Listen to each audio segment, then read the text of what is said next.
Hi friends, இன்னைக்கு எல்லாருக்கும் ரொம்ப யூஸ்ஃபுல்லான டிப்ஸ், எனக்கு தெரிஞ்ச டிப்ஸ்லாம் உங்கள் கூட ஷேர் பண்ணிக்கலான்ட்டு இருக்கேன். கருவேப்பிலை ரொம்ப காஞ்சி போயிடுச்சு, நீங்கள் ஃப்ரிட்ஜ்லேயே வச்சுருக்கும் போது கொஞ்சம் காஞ்சி போயிடுச்சா, அப்போ என்ன செய்யுங்க, அதை நல்லா வாஷ் பண்ணிவிட்டு கொஞ்சம் வெயிலில் காய வச்சுருங்க. வெயிலில் காய வச்சுட்டு அதுக்கப்புறமா அதை வெறும் சட்டியில் ஒரு நிமிஷம் அளவு லைட்டாக வறுத்து எடுத்துருங்க. அதில் ஈரப்பசமே இல்லாத அளவுக்கு இருக்கணும். அதுக்காக லைட்டாக வறுத்துட்டு ரொம்ப நேரம் விட வேணாம், கருகிட்டா வேஸ்ட் ஆகிடும். சும்மா லைட்டாக போட்டுட்டு ரொம்ப லோ ஃப்ளேமில் நல்லா வறுத்துக்கோங்க. இது நல்லா வறுத்துட்டு நல்லா ஆற விடுங்க. ஆற விட்டால் நல்லா மொறுன்னு ஆகிடும். நல்லா ஆற விட்டு மொறுன்னு ஆனதுக்கப்புறமா இதை மிக்சி ஜாரில் போட்டு நல்லா பவுட்ராக்கி எடுத்துருங்க. இந்த பவுடர் வச்சு என்ன பண்ணலான்னு யோசிக்கிறீங்களா? இது ரொம்ப யூஸ்ஃபுல்லாக இருக்குங்க, ரொம்ப நல்லதும் கூடங்க. கருவேப்பிலை எப்போவுமே காஞ்சி போனால் கூட தூக்கி போட தேவையில்லைங்க, ரொம்ப யூஸ்ஃபுல்லான ஒரு பொருளுங்க இது, ரொம்ப நல்லதும் கூட. இதில் நம்ம க்ரீன் டீ வேணுங்கிறவங்க க்ரீன் டீ போட்டு கொடுத்துக்கலாம். அப்படி இல்லையா, நம்ம ஒரு கிரேவி பண்ணுறோன்னு நினச்சிக்கலாம், அந்த குழம்புக்கு ஆட் பண்ணிக்கலாம். நான் இப்போ இதில் ரசத்துக்கு ரசம் தாளிச்சிட்டேன். ரசம் தாளிச்சதுக்கு அப்புறமா இதில் ஒரு ஸ்பூன் அளவு எடுத்து அது கூடவே மிக்ஸ் பண்ணிக்கிட்டேன். எல்லாத்துக்கும் போட்டாலும் ஒரு சேஞ்சஸும் தெரியாதுங்க, ஒரு மாற்றமும் கிடையாதுங்க, சூப்பராக இருக்குங்க. அதே மாதிரி நான் இதை இந்த பவுட்ரு நான் டொமேட்டோ சட்னி வச்சேன், தக்காளி சட்னி வச்சேங்க. தக்காளி சட்னி வைக்கும்போது அது கூடவே இதை ஒரு ஸ்பூன் நம்ம சேர்த்துக்கிட்டோம்னா ரொம்ப டேஸ்ட்டாக இருந்தது. நான் டிஃப்ரெண்ட்டாக இருந்தது. இந்த மாதிரி நான் போட்டு பண்ணும்போது ரொம்ப டேஸ்ட்டாகவே ரொம்ப சூப்பராக இருந்தது. நீங்களும் ட்ரை பண்ணி பாருங்கள். இந்த மாதிரி நீங்கள் கிரேவியில் எதில் வேணாலும் ஆட் பண்ணிக்கலாம். அடுத்ததான் நான் சொல்ல போட ரெண்டாவது டிப் என்னென்னா, நம்ம ஆயில் போட்டு நல்லா தாளிக்கும் போது எந்த பொருளாக இருந்தாலும் சரியா, மெயினாக கடுகு போட்டோம்னா தெரிக்கும். அப்படி தெரிக்கும் போது பக்கத்துலேயே ரெடியாக மூடி வச்சுக்கோங்க. மூடி வச்சு நீங்கள் கடுகு போட்ட உடனே அந்த மூடியை டக்குன்னு க்ளோஸ் பண்ணிவிடுங்க. கொஞ்சமாக கேப் விட்டுக்கோங்க, அப்போ தான் தண்ணி அதுலேருந்து விடாத அளவுக்கு இருக்கும். அது கூடவே நீங்கள் என்னெல்லாம் போடணுமோ போட்டுட்டு கொஞ்சம் மூடி போட்டுக்கிட்டிங்கன்னா எதுவுமே வெளியே தெரிக்காது.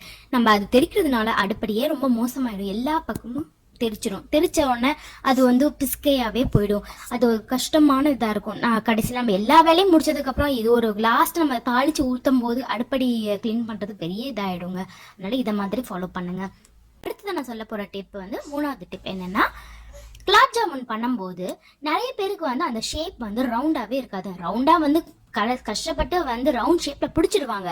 ஆனால் நீங்கள் ஆயிலில் போடும்போது நம்ம பண்ணுற தப்புனால அது என்ன ஆகும், ரெண்டாவே ஓப்பன் ஆகிடும். அந்த மாதிரி ரெண்டாக ஓப்பன் ஆகாமல் இருக்கணும் அப்படின்னா நம்ம எல்லா குலாப் ஜாமுனையும் உருண்டைகள் பிடிச்சதுக்கப்புறம் பொரிப்போம் அப்படின்னு நம்ம நினைக்கக்கூடாது. எப்போவுமே நம்ம ஒரு 5-6 ஃபஸ்ட்டு ரவுண்டு பிடிச்சிட்டோமா, ரவுண்டு பிடிச்ச உடனே ஆயிலில் உடனே போட்டுட்டு ரொம்ப நேரம் அதை மேலே உள்ளதை விடக்கூடாது. காய விடாமல் நம்ம ரவுண்டு பிடிச்ச உடனே ஒரு 5-6 முதல்ல போட்டுருங்க. போட்டுட்டு அதை பெரட்டிகிட்டே இருக்கணும். அந்த ஆயிலில் மேலே நான் இப்போ இதில் காட்டியிருக்கேன் பாருங்கள், ஃபர்ஸ்ட்லேயே ஆயிலில் மேலே உடனே ஊற்றிடணும். அந்த மாவு கீழே கொஞ்சம் வெந்ததுக்கு அப்புறமா நம்ம திருப்பி விடுவோம் அப்படின்னு நம்ம செஞ்சோம்னா அந்த பால் ரெண்டாக பிரிஞ்சிருங்க. எவ்வளோதான் ஷேப் நல்லா பிடிச்சாலும் கடைசியில் அது ரெண்டாவே ஓப்பன் ஆகிடும். அதுக்கப்புறம் அது 2 குலாப் ஜாமுன் மாதிரி ரெண்டாக கட்டாகி தான் வரும். ஷேப்பும் நிறைய பேருக்கு வர மாட்டிருக்கு. அதனால நீங்கள் ஆயிலில் பொரிக்கும் போது இதை பார்த்து பொரிச்சுக்கோங்க. இந்த மாதிரி பொரிங்க. இங்கே பாருங்கள், எவ்வளோ அழகாக உடையாமல் எவ்வளோ குலாப் ஜாமுன் நல்லா இருக்கு. நான் இதே இதை சிம்மில் வச்சு மெதுவாக இப்படி பண்ணியிருந்தேன்னா அது கண்டிப்பாக கிராக் விட்டுருக்கும், விடிச்சிருக்கோங்க. நான் இது நிறைய தடவை பண்ணி நான் அந்த மாதிரி பண்ணதுனால இந்த டேப் உங்களுக்காக.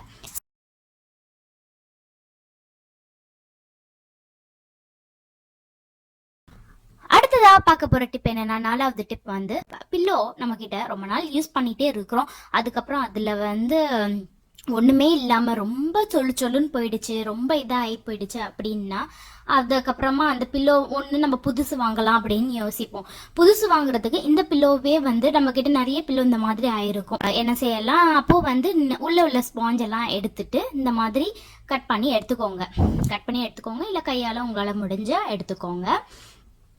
இந்த மாதிரி எல்லாத்தையும் சின்ன சின்ன பீசஸாக கட் பண்ணி எடுத்துட்டு நான் இந்த மாதிரி எல்லா ஸ்பாஞ்சஸ் நான் கிட்டத்தட்ட இதில் 2 கிலோ இந்த மாதிரி கட் பண்ணி இந்த மாதிரி அதில் உள்ள ஸ்பாஞ்ச் எல்லாம் வெளியில் எடுத்துட்டு இந்த மாதிரி வச்சிட்டேன். நம்ம அப்படியே ஸ்டஃப் பண்ண முடியாது, இந்த மாதிரி பிரித்து எடுத்துட்டு அதுக்கப்புறமா நம்ம என்ன செய்ய போகிறோம், நான் ஏற்கனவே என்கிட்ட பில்லோ கவர் ஏற்கனவே இருக்கிற ஓல்டு பில்லோ கவராக இருந்தாலும் சரி, நம்ம வேணும்னாலும் ஸ்டிச் பண்ணோம்னா நம்மளோட ஓல்டு கிளாத்ல இருந்து பில்லோ கவர் கூட நம்ம தச்சுக்கலாம். ஓல்டு பில்லோ கவர் என்கிட்ட இருக்கு.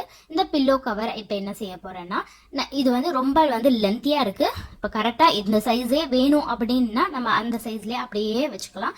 இது வந்து நான் வச்சிருந்த பில்லோ விட கொஞ்சம் வந்து லென்த் அதிகமாக இருந்ததுனால நான் வந்து கொஞ்சம் ஓரம் மட்டும் கட் பண்ணிக்கிறேன். இதை ஓரம் வந்து கட் பண்ணிட்டு அதுக்கப்புறம் நம்ம எல்லா ஸ்பாஞ்சஸும் உள்ள வந்து ஸ்டஃப் பண்ண வேண்டியதாங்க.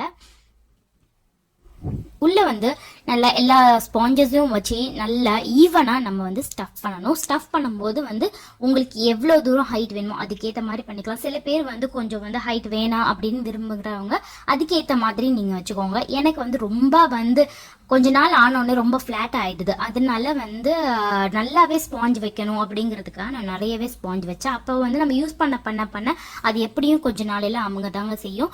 அப்போ வந்து நீங்கள் நல்லா வச்சுட்டீங்கன்னா அப்போ போக போக உங்களுக்கு சரியாயிடும். இல்லைன்னா ஸ்டார்டிங்லேயே ரொம்ப வந்து சின்னதாக சப்பையாக வச்சுட்டீங்கன்னா அதுக்கப்புறம் போக ரொம்ப ஃப்ளாட் ஆகிடும். நான் இப்போ மாற்றுறதே நம்ம வந்து எதுக்காகனா நல்ல குஷியாக இருக்கணும் அப்படிங்கிறதுக்காக தான். பாருங்க, நான் வந்து இப்போ எல்லா ஸ்பாஞ்சும் நல்லா எவ்வளோ முடியுமோ அவ்வளோ டைட்டாக வந்து நல்லா ஸ்டஃப் பண்ணுறேன். உள்ள நல்லா ஸ்டஃப் பண்ணிவிட்டு நான் 2 பில்லோ வந்து இந்த மாதிரி பிச்சு அதில் உள்ள ஸ்பாஞ்செல்லாம் எடுத்துட்டேன். இன்கேஸ் உங்ககிட்ட வந்து பில்லோ ஸ்பாஞ்ச் வந்து பத்தலை அப்படின்னா உங்ககிட்ட ஓல்டு கிளாத்லாம் இருக்கும். ஓல்டு கிளாத்தை வந்து இந்த மாதிரி சின்ன சின்ன இது நான் ஸ்பாஞ்சை எப்படி காட்டினா அதே மாதிரி சின்ன சின்ன கிளாத்தாக வந்து அதையும் கட் பண்ணி எடுத்துக்கோங்க. நல்லா குட்டியாக எல்லா இதையுமே வந்து நல்லா வந்து கட் பண்ணி எடுத்துட்டு அதையும் சேர்த்து இது கூட வந்து ஸ்டஃப் பண்ணிக்கலாங்க. அதுக்கப்புறமா இதை எப்படி ஸ்டிச் பண்ணணும் அப்படின்ட்டு வந்து நிறைய பேருக்கு தெரியாது. எப்படி இதை ஸ்டிச் பண்ணலான்னு இந்த மாதிரி வந்து மார்க் பண்ணிக்கோங்க. உங்களுக்கு சில பேருக்கு நான் இப்போ வந்து இது மார்க் பண்ணாமல் நான் பண்ணுறேன். அதில் ஒரு 1 இன்ச் அளவுக்கு மார்க் பண்ணிவிட்டு அந்த இன்ச் அளவுக்கே நீங்கள் கரெக்டாக உள்ளே மடிக்கணும். 2 சைடுமே உள்ளே மடிச்சுக்கணுங்க. இந்த சைடும் சரி நம்ம இந்த சைடும் சரி 2 சைடுமே உள்புறமாக மடிச்சுக்கணும். உள்புறமாக மடிச்சுட்டு அதுக்கப்புறமா நம்ம தையல் கொடுக்கும்போது மேலே என்ன பண்ணும், கரெக்டாக அந்த கார்னர்ல இருந்து பிடிச்சி கொடுத்தாதாங்க ஈவனாக இருக்கும். அந்த ஓரத்துலேருந்து கரெக்டாக பார்த்து அட்ஜஸ்ட் பண்ணி கரெக்டாக பிடிச்சிக்கோங்க. ஃபஸ்ட்டு வந்து நீங்கள் ஃபஸ்ட்டு பண்ணும்போது கொஞ்சம் கஷ்டமாக தர மாதிரி இருக்கும். அதுக்கப்புறம் பண்ண அது வந்துடுங்க. அதுக்கப்புறமா இந்த ஓரத்தை நல்லா பிடிச்சிட்டு நம்ம ஊசி நூலை எடுத்து உள்ள இருந்தே முதல்ல இருந்து நீங்க பாத்தீங்கன்னா தெரியும், நான் உள்ள இருந்து அந்த தையலுக்கு வந்து உள்ள விட்டு தான் எடுத்திருப்பேன். அப்பதான் அந்த முடிச்சு வந்து வெளியே தெரியாம இருக்கும், இல்லைன்னா அசிங்கமா இருக்கும். உள் சைடா பண்ணிட்டு அதுக்கப்புறமா இந்த சைடு குத்தும் போது கீழே இருந்தே நம்ம குத்தணும். எல்லாமே இந்த மாதிரி பண்ணோம்னா தையல் வந்து நம்ம வெளியில இருந்து போட்ட தையல் மாதிரியே தெரியாதுங்க. கிட்டத்தட்ட அந்த ஹெமிங் பண்ண மாதிரி இருக்கும். பார்க்கவும் நல்லா இருக்கும், அழகா இருக்கும் லுக்கு. சீக்கிரமும் பிரியாது. இந்த மாதிரி உள்புறமாவே நம்ம வந்து தையல் போட்டுக்கலாம். இப்போ இந்த சைடு நான் போட்டுட்டேன். அதே மாதிரி அந்த சைட்லயும் உள்புறமாவே போடணும். கிட்டத்தட்ட பார்த்தா அந்த லீஃப் ஷேப்ல நம்ம பண்ற மாதிரி பண்ணணும். இந்த சைடு இருந்து ரைட் சைட்ல இருந்து கீழே வந்து லெஃப்ட்ல கீழே குத்தணும். அதே மாதிரி லெஃப்ட்ல இருந்து நம்ம குத்தும் போது ரைட் சைட்ல கீழே குத்தணுங்க. இந்த மாதிரி மாத்தி மாத்தி ஜிக்ஸாக குத்திட்டே வர வேண்டியதுதான்.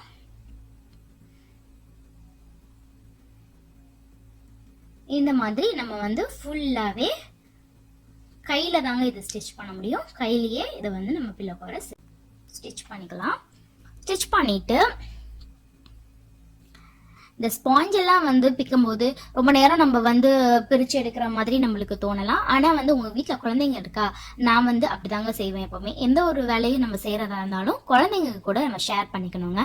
நான் வந்து இந்த ஸ்பாஞ்ச் எல்லாம் பிக்கும்போது நான் பண்ணலைங்க, என்னோட குழந்தைங்க கிட்ட கொடுத்துட்டேன். எங்க குழந்தைங்க தான் ஃபுல்லாவே அந்த ஸ்பாஞ்ச் எல்லாமே பிச்சு அவங்க விளையாட்டுத்தனமாவே அழகா பண்ணி கொடுத்துட்டாங்க. எனக்கு ரொம்ப ஈஸியாவே இருந்ததுங்க அது பண்றதுக்கு.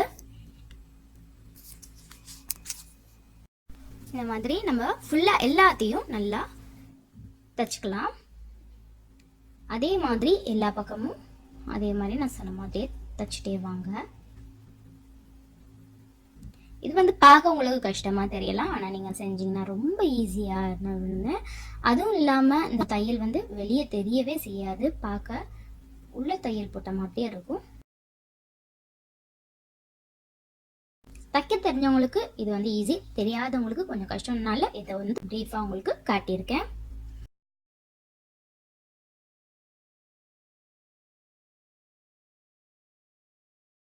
லாஸ்டா வந்து இந்த சைடு முடிச்சு போட்டுக்கோங்க.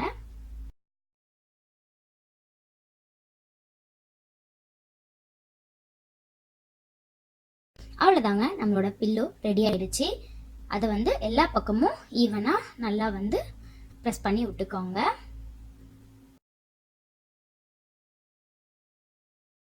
பாருங்க, ஃபர்ஸ்ட் எவ்வளோ ஃப்ளாட்டாக இருந்தது, இப்போ பாருங்க எப்படி இருக்குன்னு. நல்லா செம சாஃப்டாக சூப்பராக நல்ல பெருசாக இருக்கு.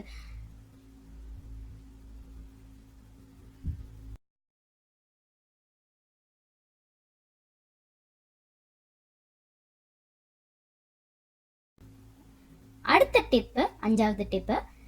இது வந்து ஆக்சுவலாக நான் வேற ஒரு பர்பஸ்க்காக இந்த இது வாங்கினேன். ஆக்சுவலாக அதுக்கு யூஸ் இல்லாமல் இருந்தது. சரி, அதுக்கப்புறமா நானாவே இது வந்து இந்த மாதிரி வச்சு நம்ம யூஸ் பண்ணாமே அப்படின்னு சொல்லிட்டு, கீ வந்து ரொம்ப நாளாவே வந்து இங்கே குழந்தை இருக்கிறதுனால அந்த குழந்தை என்ன பண்ணுறது, எப்போவுமே கீ எடுத்துகிட்டு போய் மிஸ் பண்ணிடுது. டெய்லி நாங்கள் தேடுற மாதிரி இருக்குது. சரி, அதோட தான் இந்த ஹூக் வந்து தனியாக விற்கிதுங்க. அந்த ஹூக்கு வாங்கி இந்த மாதிரி இதில் வந்து ஹூக்கை போட்டு நம்ம கீ போட்டுக்கலாம். இன்னும் வந்து நம்ம என்னெல்லாம் போடணும் அப்படின்னாலும் நம்ம எது வேணாலும் இதில் போட்டுக்கலாம். உங்களோட பேண்டு இந்த மாதிரி ஏதாவது ஹேங் பண்ணுற மாதிரி ஐட்டம் இருந்தால் ஹேங் பண்ணிக்கலாம். ரொம்ப யூஸ்ஃபுல்லாக இருக்குது இது. அடுத்ததா 6வது டிப் என்னன்னா, நீங்க தயிர் வாங்குறீங்க, இல்ல பால் வாங்குறீங்க, இல்ல ஏதாவது ஒரு பிளாஸ்டிக் டப்பா அந்த மாதிரி, இங்க வந்து எனக்கு நிறைய இந்த மாதிரி டப்பாஸ்லாம் சேரும். நான் இதை வந்து பத்திரமா வச்சுப்பேன். எதுக்குனாலும் இது வந்து ரொம்ப யூஸா இருக்கு. அதை வந்து இந்த மாதிரி நம்ம வந்து தூக்கி போடாம சேர்த்து வச்சுப்பேன் நான் எப்பவுமே. அதை வந்து இந்த மாதிரி ஏதாவது கம்பி இந்த மாதிரி இதுல வந்து நல்லா சூடு பண்ணிட்டு பின்னாடி ஹோல் போட்டுக்கோங்க. ஹோல் போட்டுட்டு எல்லாமே அதே மாதிரி ஒரு 4-5 ஹோல், உங்களுக்கு எவ்வளோ ஹோல் வேணுமோ அதுக்கேற்ற மாதிரி ஹோல் போட்டுக்கோங்க. ஹோல் போட்டுட்டு அப்படி எதுவுமே உங்களுக்கு கம்பி எதுவுமே கிடைக்கல அப்படின்னா கத்தி வச்சும் நீங்கள் பண்ணலாம். கத்தி வச்சு இந்த மாதிரி சும்மா ஹோல் போட்டுக்கோங்க, சின்னதாக ஹோல் போட்டுக்கோங்க, அவ்வளோதான். இது போட்டுட்டு இதில் வந்து நம்ம இப்போ என்ன வைக்க போகிறோம் அப்படின்னு தானே பார்க்குறீங்க. இதில் வந்து செடி வளர்க்கலாம். நம்ம இன்னும் செடி வளர்க்கலாம். இன்னும் வந்து நிறைய வந்து கிராஃப்ட் ஐட்டம்ஸ்லாம் நம்ம பண்ணலாம். நான் பின்னாடி வர வீடியோஸ்லலாம் என்னென்ன பண்ணலாம் அப்படிங்கிறதெல்லாம் காட்டுறேன். நான் வந்து நான் செடி இதில் போட போகிறேன். இதில் வந்து எல்லா செடிகளும் நம்மளுக்கு என்னென்ன செடி வேணுமோ சின்ன பிளான்ஸ்லாம் நம்ம வளர்க்கலாம். வேஸ்ட் பண்ணாமல் இந்த மாதிரி இதெல்லாம் நம்ம வந்து யூஸ் பண்ணலாம். தூக்கி போடுறதை விட்டுட்டு இந்த மாதிரி யூஸ் பண்ணிக்கலாம். இதில் வந்து நான் மண்ணு போட்டுட்டு, என்கிட்ட வந்து சீடு இருந்தது, பாலக் சீடை வந்து எல்லாத்துலேயும் ஒன்று நான் உள்ள போட்டு வச்சுருக்கேன். பாருங்க, மண் வந்து 3/4 அளவுக்கு மண் போட்டு நான் அதில் ஒவ்வொரு இதுலேயும் நடுவில் வந்து ஹோல் போட்டு ஒவ்வொரு இதுலேயும் நான் ஒரு சீடு மட்டும்தான் போடுறேன். இது வந்து நான் நிறைய தடவை ட்ரை பண்ணியிருக்கேன். ரொம்ப நல்லாவே வருது, நல்லாவே இருந்தது. மற்ற பெரிய பிளான்ஸ் இல்லைனாலும் சின்ன இந்த மாதிரி கீரை வகைகள் இந்த மாதிரி இதெல்லாம் போடலாங்க. நல்லா யூஸ்ஃபுல்லாக இருக்கு இது.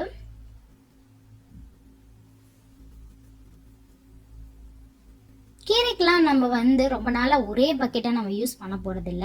இதெல்லாம் வந்து வருஷக்கணக்கில் வருங்க. 1 year 2 years வரைக்குமே இருக்கும். அதுக்கப்புறம் அந்த வெயில் சூடுனால மேபி அது உடைய ஆரம்பிக்கும். அப்படி உடையும் போது நம்ம இந்த மாதிரி பாக்ஸஸ் நிறைய சேர்த்து வச்சுருந்தோம்னா எல்லாத்தையும் ஒரே டைமில் வந்து இந்த மாதிரி போட்டு வச்சுக்கலாம். போட்டு இந்த மாதிரி நம்ம இது பண்ணலாம்.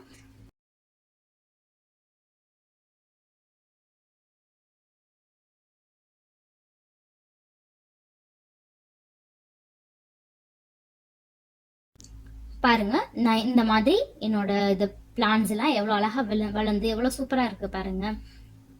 நீங்களும் இந்த மாதிரி டிப்ஸ் எல்லாம் ஃபாலோ பண்ணுங்க. பிடிச்சிருந்தா எங்க சேனலை சப்ஸ்கிரைப் பண்ணுங்க, லைக் பண்ணுங்க, ஷேர் பண்ணுங்க.